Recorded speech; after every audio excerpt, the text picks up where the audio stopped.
yango liboko nanga eza vide cameraman ozonga sima parce que mutu nyonso amona liboko nanga eza vide donc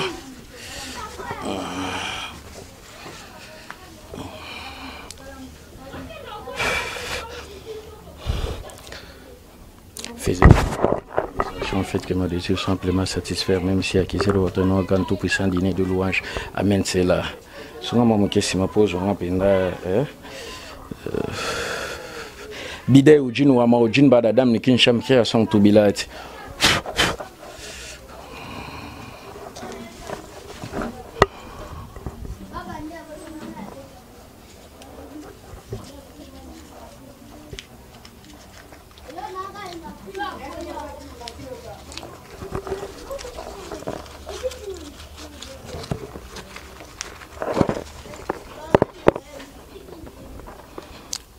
Money. Money. Ils ont démontré ce qui dans l'action, donc je suis pas capable de rejoindre. Et le coup, ils ont un monde visible et puis ils mission dans un monde physique.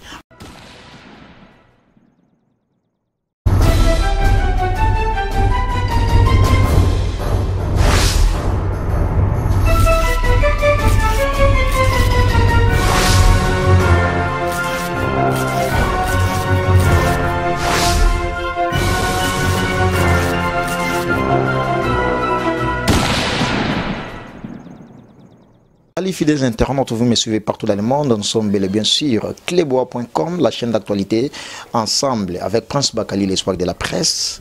Ce soir, je reçois pour vous un guérisseur, un moualim, un marabout, si vous voulez l'appeler comme ça, parce que tous ces noms-là lui appartiennent, avec qui on va entretenir un tout petit peu avec lui. Je l'avais reçu la fois passée, on a y à parler, et vous avez aussi compris certaines réalités ensemble avec ces guérisseurs.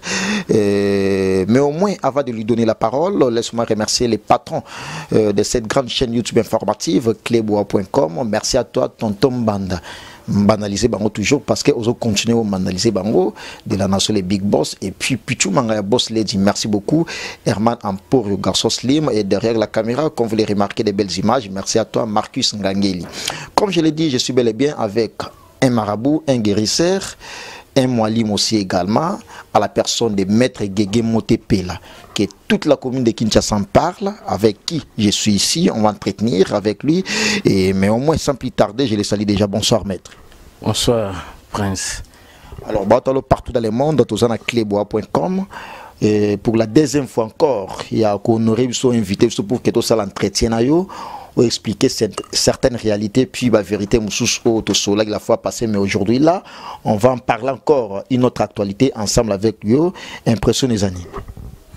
Bon, impression des amis, mingi nazole kana pour nous partager connaissance. Au moins, batebele, bazana moi ignorance par rapport à ma spiritualité, biso toza batu oyo.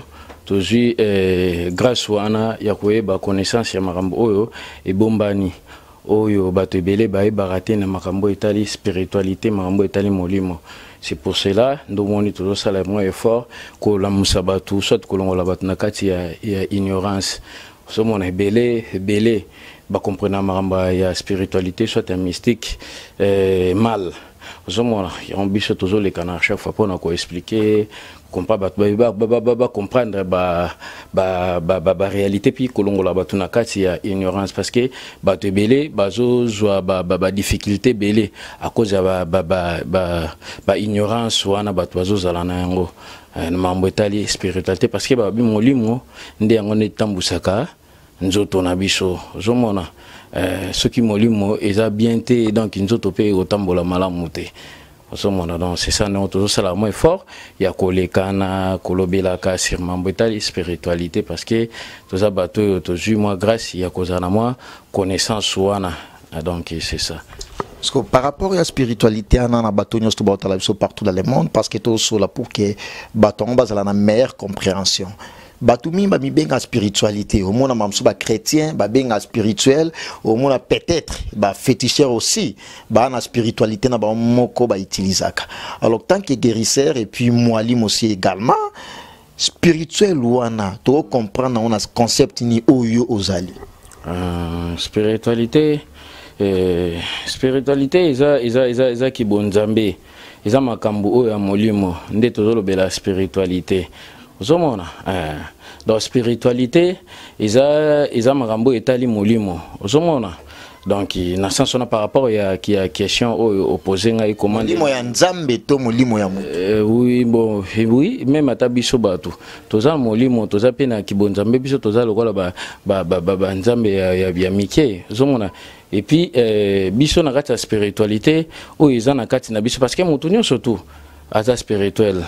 Ozomona ezana mutu moto lo bangana za spirituel mutu za spirituel te azate ozompa mutu nyoto aza spirituel mais il fonde koyeba komande nini ya ko développer spiritualité na yo ozompa o ezana kati na yo ozomona donc c'est ça pour développer ça demande quoi alors pour nous développer en mais il faut luka bato ba ebi connaissance pa luka ngo pa bato ba ebi pasteur na connaissance ba pasteur non ba pasteur bon ba pasteur na mona selon de ba memela ba cinéma na bango et pas bato mingi ba memara bato car na kati ya croyance mais isa mabete comme bato na kati ya croyance ozomona isa malamu mais pour na ngai etake mutu oyo na etake scientifique na roloba ozomona erreur oyo ezalaka mwa muke eza pona bango balakisaka batu te komesika nini oyo kosenga ozo comprendre hein donc moi erreur ezalaka mwa muke kote na bango yango wana mais kosala ke batu basambela batu bazana na croyance moko boye ozomona eza mabete ba croire ozo comprendre que nzambe azali nzambe exista kasoko sengi bon siko nzambe au forme au bango balakisaka bato nde sika wana nde zalaka mabe okomona ta mususu envoyer des dieux prophètes nzambe bango bazozwa bazotia na place ya nzambe ozo comprendre nde sika wana mo erreur muke ezalaka sika wana parce que la bino de votre côté bozana côté nini o botinda ba pour que ba croire un peu beaucoup plus parce que à ce que je sache ba pasteur ba tinda ba consulter beaucoup plus Bible ou eza armée Bible les ma bête Bible les ma bête mais bon ezana comment ezande ba pasteur wana ba enseignant kabatu Bible wana malamu te ou soit ba sala kapenda ba recherche malamu te na o Bible zolo parce que Bible peki si tom susu au mona par exemple nabi na repesa exemple moko mona moi si athée ya batu soit za la liboso ya batu vous comprenez hein soit ya kamba batu diriger batu zomona même na kati ya Bible même atana nani na Coran eza bongo zomona mais au mona ta mususu bango basala ka ta mususu ignorance wana ba ozata mususu ya kufi moi si nenda remplacer inda komi bona zomona moi ba erreur amike par rapport ba enseignement la bo baza ba bilo mususu o balandela rapenda te selon ndenge nani Bible ezolo bande peso permettre zompa mingi ba komo rota ba komo olanda mingi nani comment nakolo banini intérêt personnel ozomona donc c'est pour cela ndo moni ebele baza ko enseigner batu penda malamu te. Donc par rapport à l'enseignement, comme vous le remarquez, je suis bel et bien sur clebois.com, la chaîne d'actualité, ensemble avec Prince Bakali, l'espoir de la presse. On continue l'entretien avec mon invité de ce soir. Il s'appelle Maître Guégué Motepela, un guérisseur, un marabout aussi également. On va faire aussi une émission de démonstration. Bateau peut-être, on va découvrir Mambébélé. Bazala aussi persuadé par rapport à ma propos. On va faire la démonstration ensemble avec mon invité de ce soir à la personne de Maître Guégué Motepela. Alors Maître par rapport à l'enseignement on a pu battre belé ba meka un peu benga ba bi tourner la biso Maître question parce que c'est très pertinent tout le monde peut ba na voler mso ba benga question à curiosité bino na présenté à état marabout guérisseur aussi également.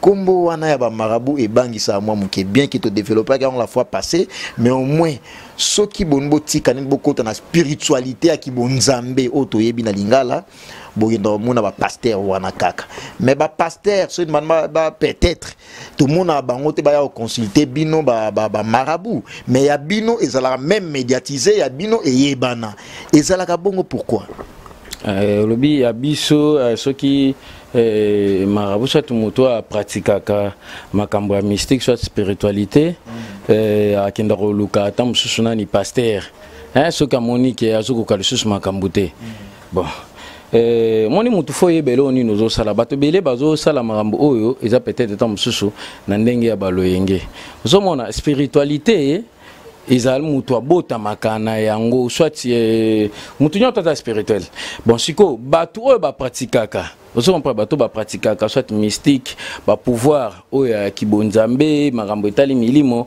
ezali na baeli bato baponami na makambo wana parce que mutu nyonso tenda bota marefu azala nani docteur mais moderne bilo mo mutu mota bota maka donc ba mutu robot mutu nyonso tout nda bota maka pardon excusez po azala avier zala docteur mutu bedo ba tout fo zala mais maçon non ils ba maçon fo bazala ba mécanicien fo bazala on se comprendre ndingi pe mona rabatu oyo basala ba pratika kama ba spiritualité mama melimo il faut bazala ba bazala rôle ba docteur ya molimo parce que molimo pe ebelaka ba problème ba difficulté toujours en physique. Vous comprenez où t'as parti à Molimo ne balobara nani comment balobara nini na mystique na terme scientifique balobara tout ce qui est visible vient dans le monde invisible vous comprenez donc nous surtout et où t'as à partir à Molimo donc ce que Molimo ils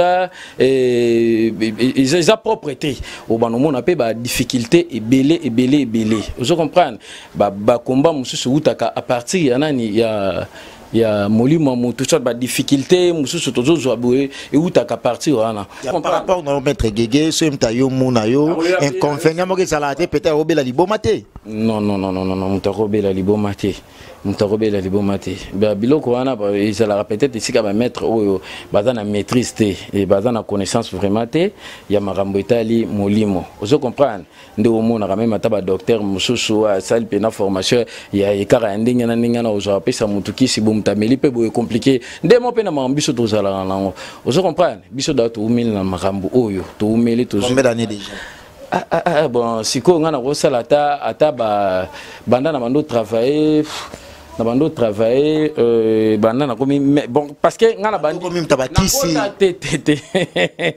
bah oui na rolo bandi ngala parce que bobenga ngo bongo so mtawo sala marambo bino bobenga ngo kisi bah oui banda na consamo ebiteke neza mama bakisi banda na zana âge à 7 ans.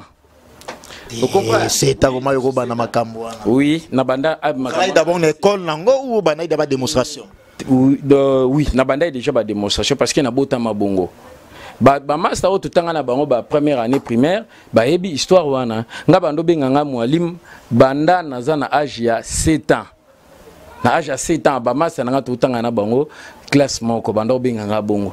Parce que zaka na ba fait moko banda ko sala na kati ya classe o même atanga moko zomona na banda o yeba teke na za na ba fox na kati na ngai ba fox na banda ko vibrer et ça la pe ba normalement attention sur mon classe na biso moko boende zaki na kala na Congo yebi o mona mutamakasi ya classe na zala abotula ki loka ke boy ba ufandika tellement sidika ki mutana bela tam susu des jours mon pe na ba mama yo ba na yo te na botola ki mo classe na biso loko moko boy azara musulman ba mama na bango ba eti na kati ya classe ba ko déclarer zomona ke ndenge nini mwana moko boy mwana na biso biso boy na boy banda naza mwana muki zompa parce que biso pe eza ya makila eza ya famille eza na batu mususu o babimaka mona na kati famille na biso omona bimi ndenge wana génération par génération na génération donc et ya kandenge wana vous comprenez donc biso na génération na biso na descendance na biso na génération na ngai ndenge ngai ne mutu na vibra makasi na makambo wana ya milimo quoi. Parce que koko na biso déjà azalaki mutu moko azalaki nanguya koko na biso botama mbala mibale donc loko na no expliquer peut-être en na mission musu bato roka moi comment que na rolo ba koko na biso abotama mbala mibale donc botama des fois. Merci beaucoup, on va en profiter parce que la télé c'est le temps, nous poursuivons derrière les temps. Merci à toi les Nation les Big Boss et puis il nous suit avec une attention particulière, l'éternel code mondial, le seul et l'unique code Yamboka ya Willy Moucheni. Merci beaucoup à toi. Et Ricardo Gitemoko, mais c'est les Français. Ricardo Gitemoko, Mamé Miline Zemba, tous Pepelo Ambete, le Basana Katsama Belé. Ah, merci beaucoup à toi. Et puis Georges Dikouma, les patriages. Les Kouma, Georges, les patriages. Merci beaucoup à toi. Gilles Tsungani, un artiste du moment. Merci. Alors, ce que tu comprendre par rapport, il y a un retour peut-être ba retour pe comme la bino mutumo be bando lukisa na ba monde invisible mais aye pas na yo au sécuriser. Est-ce que vous zappé et c'est pas ça peut-être non ba luki ba monete mais ba yo luka muto peut-être à protéger qui ba kaya bongo comme la bino pe. Mais ce comme le biso bon. Na éviter ceux qui menga be bloka ngana no comme pas na été.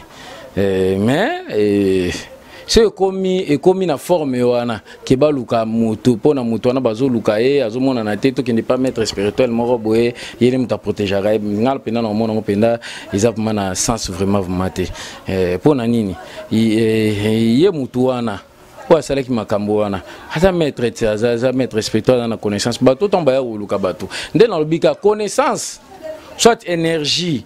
Vous comprenez? Tant que tu as joué yango, vous mona forme au bakinda ko pratiquer yango ndezalaka mabe. Vous comprenez? Mutumo ba repêcher tant mususu marambu tant mususu ba biloko ba lumière le roi neti amour ba komeli ba secret parce que tu as na connaissance wana. Ya komi tant mususu ko kindaka ko sakana ko munsa bana ba tu pasi. Vous comprenez? Ba biloko wana pezongaka.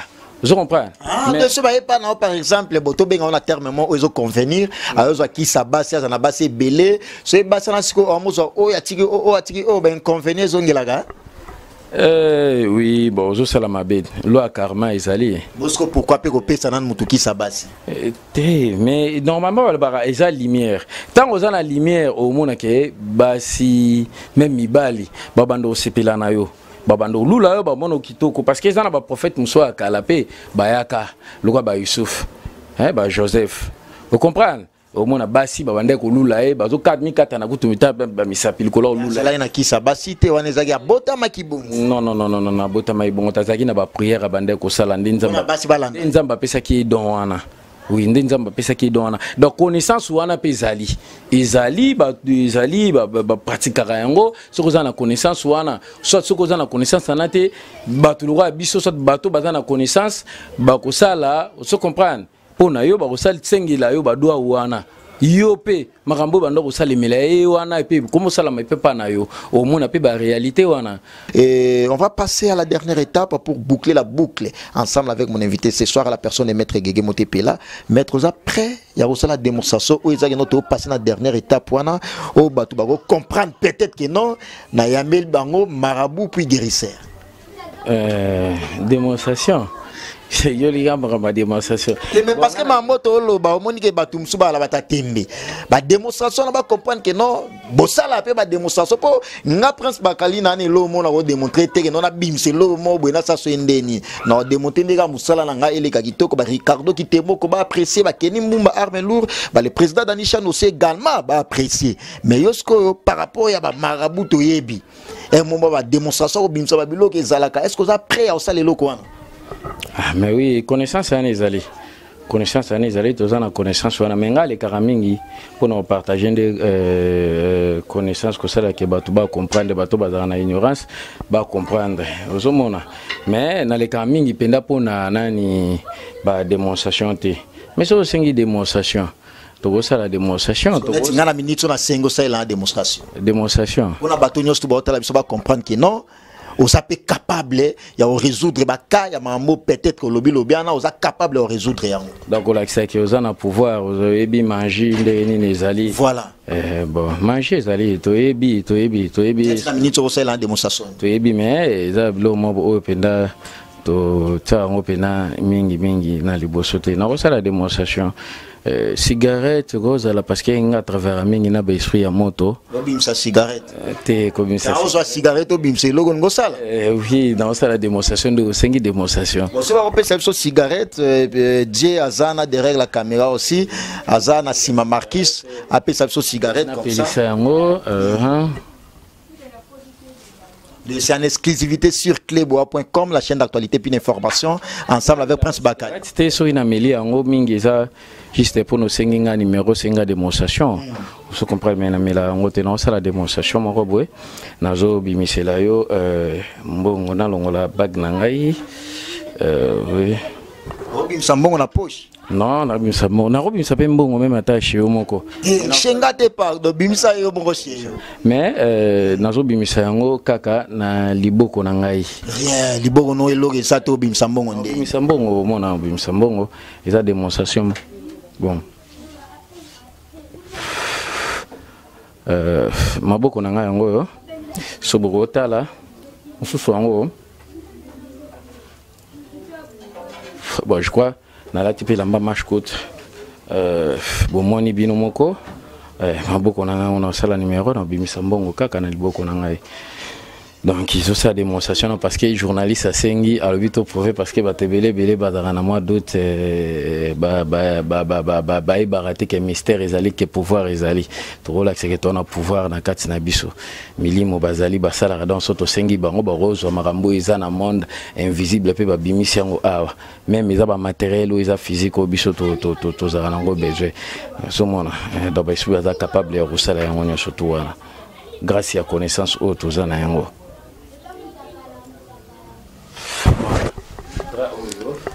yango yo na tsebuye na popoli so boko kotala eloko ezate bomoni bino nyonso to eloko ezate bon yango liboko nanga eza vide cameraman kozonga sima parce que mutu nyonso amona liboko nanga eza vide donc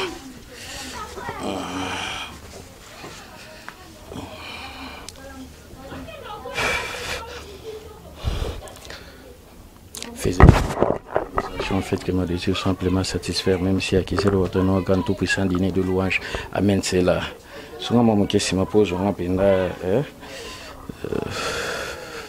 bidai ujin wa ma ujin bada dam ni kinsham kia son to bilati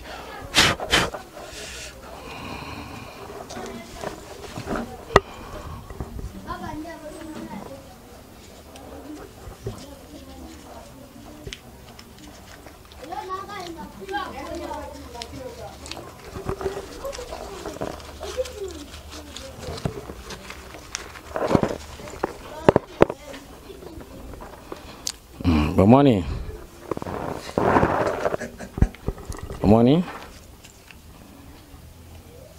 Ils ont démontré ce qui est dans l'action, donc je suis capable de rejoindre et le ils ont un monde visible et puis mission en un monde physique. Alors Marquis Ngangeli, si tu peux permettre aux gens, aux fidèles internautes qui nous suivent partout dans le monde, que Maître Guégué Motepela a sali démonstration à $100.